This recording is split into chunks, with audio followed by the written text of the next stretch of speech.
Ladies and gentlemen, we're here for a real treat right now. We got ourselves a homie out here in these streets. We've got Akil Thomas, Los Angeles King himself, hailing from the land of Scarborough, Ontario, a.k.a.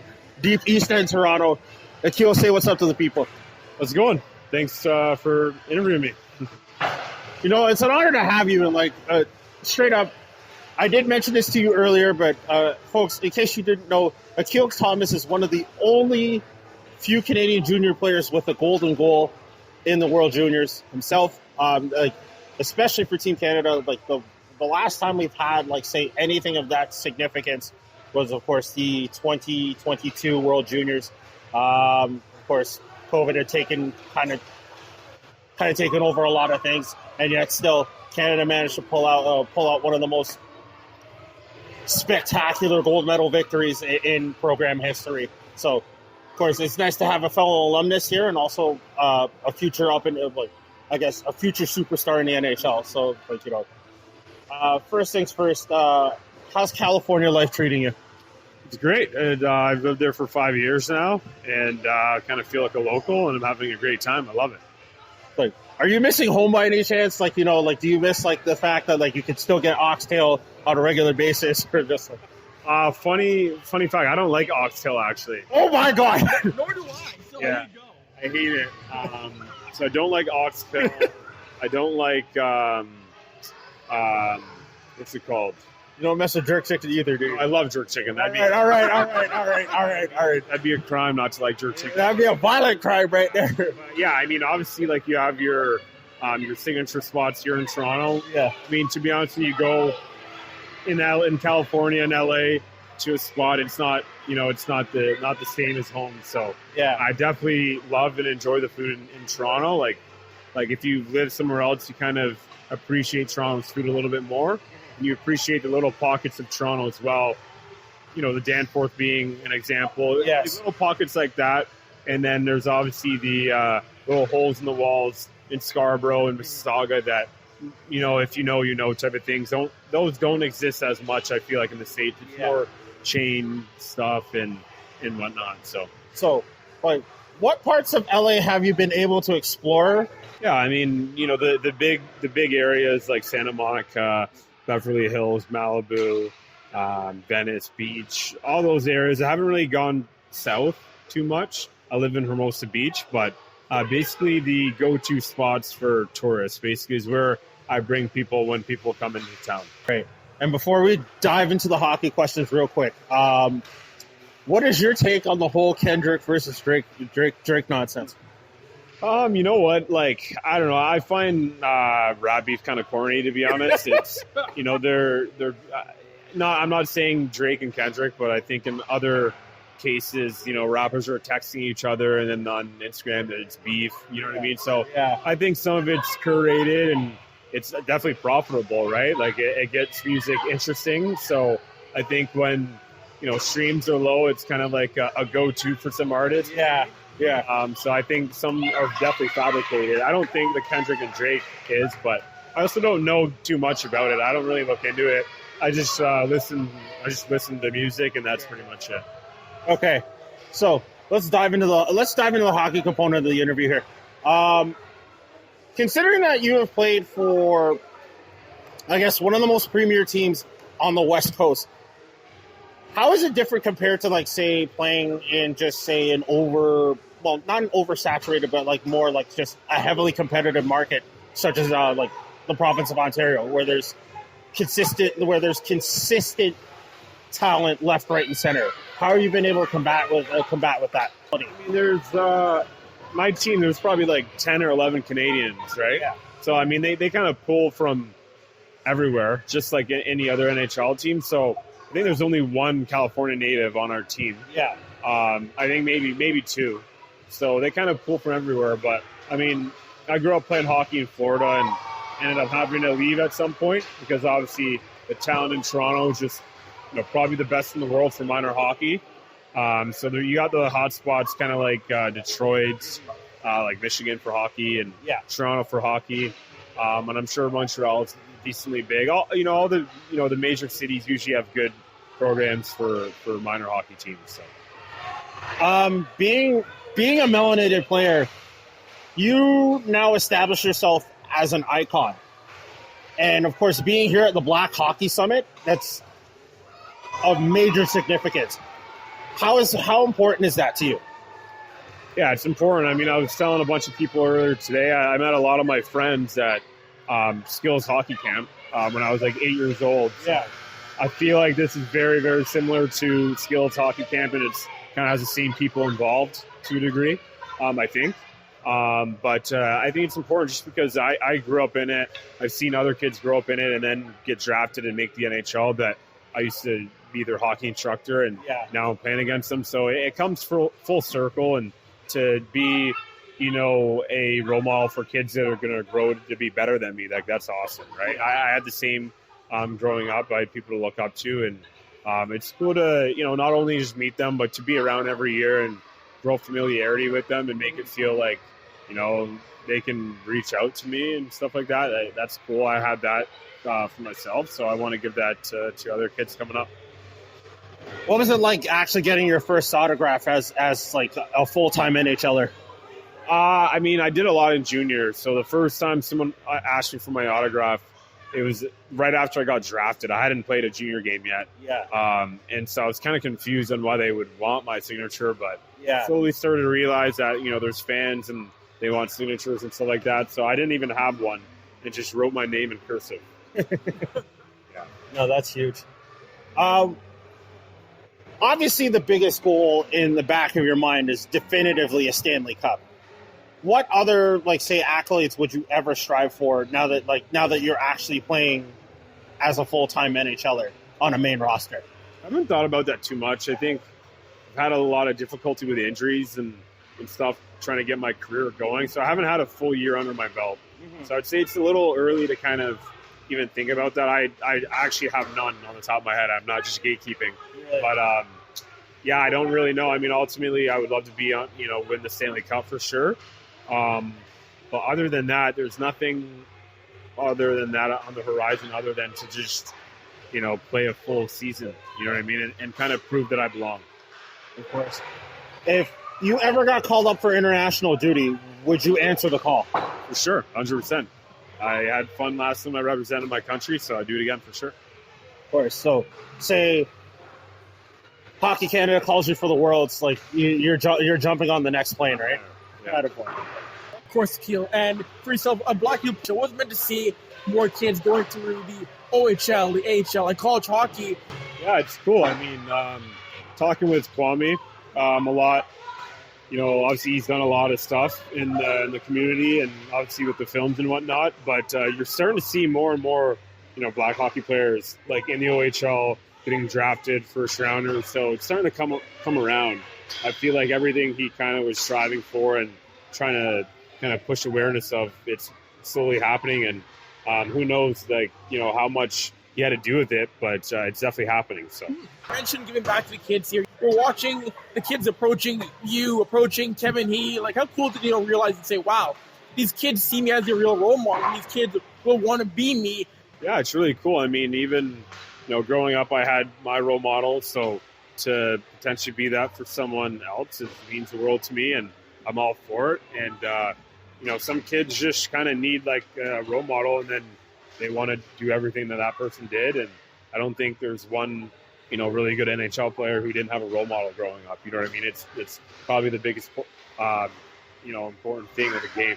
Yeah, of course. And last one for me, Akil. Of course, yourself with Quentin Byfield. You're the West Indian boys. Now, is there lines with you two now? I mean, in a way, yeah.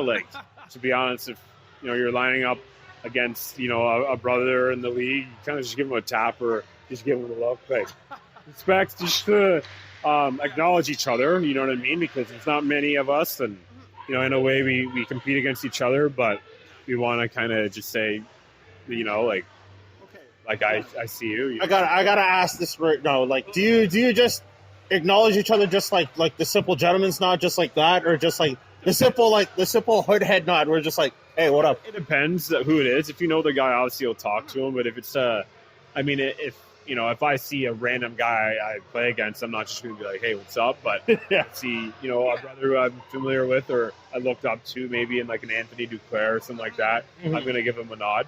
Yeah, for sure. Out of respect, you know what I mean? No, of course. I think like that's one thing that's kind of glossed over between other minority hockey players, right? Especially black hockey players, because it's like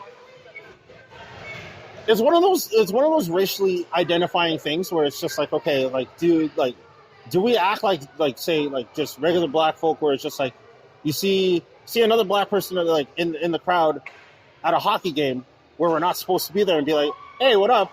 Or, you know, just That's the beauty of it nowadays, right? Like now it's completely normal, and Yeah. now we don't have to div a nod, and you know what I mean. Now it's normalized, and Right. you know, there's like I don't know this person, so like I don't have to be like, hey, what up, my dog? Like exactly. But maybe 40 years ago, you'd probably be like, "What are you doing here?" exactly. Yeah. Well, I mean, we still get that like at hockey games, which is absolutely insane, and unfortunately, that's considered. Way less now.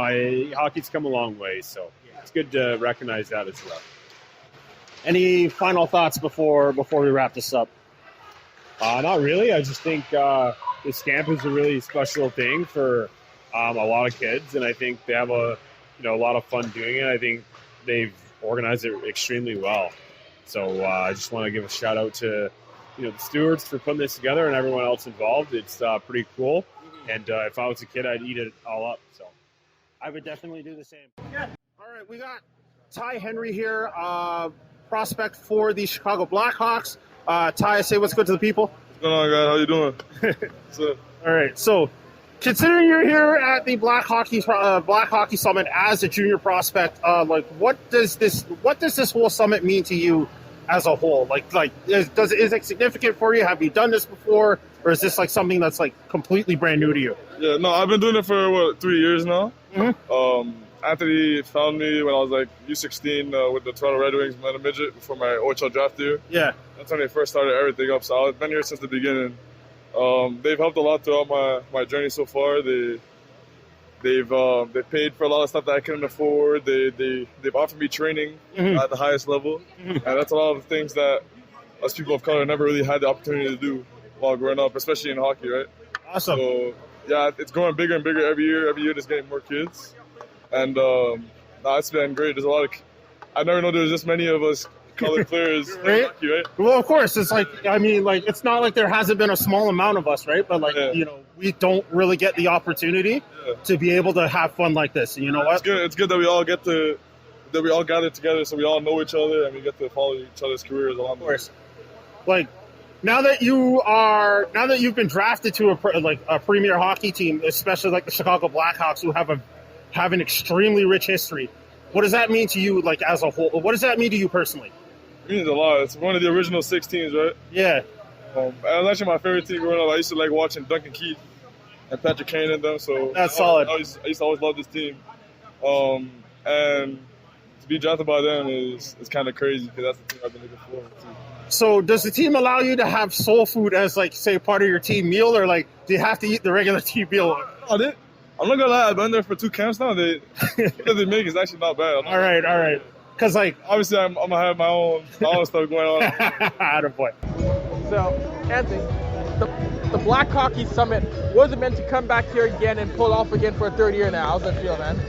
It's definitely been great, right? We worked out a lot of the growing pains of the first couple of years, and from instructors to logistics to even lunch, right? People, think it's easy putting off a camp for 400 plus kids, but you have different age groups, different even language barriers. We had kids from Quebec, and English was their second language.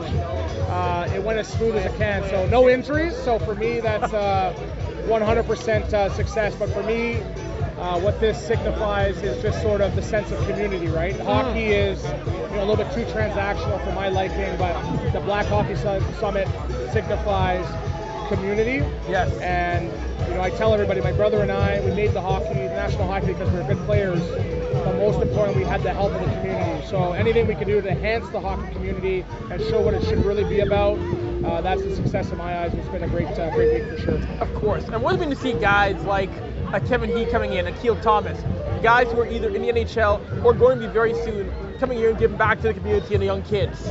Well, we're unapologetic about calling it the Black Hockey Summit, right? It's creating an affinity space for, Black instructors throughout Ontario and highlighting them. And sometimes, as a charity, corporate or the hockey world might think these kids are charity cases, but they're not. They're anything but. They're amazing kids, amazing community members, and having the Kevin Hees and the Akil Thomases and Tom Wilson come out and support. That shows sort of the direction that we're going, right? We're creating the next generation of not just National Hockey League players, but community members, media members, doctors, lawyers, right? So hockey is the vehicle, right? So, that's why we highlight, the kids playing at an elite level. And yes, grassroots great, but we have kids that are leading scorers of all time in the brick, right? Our kids are 4, 5, 6 years old.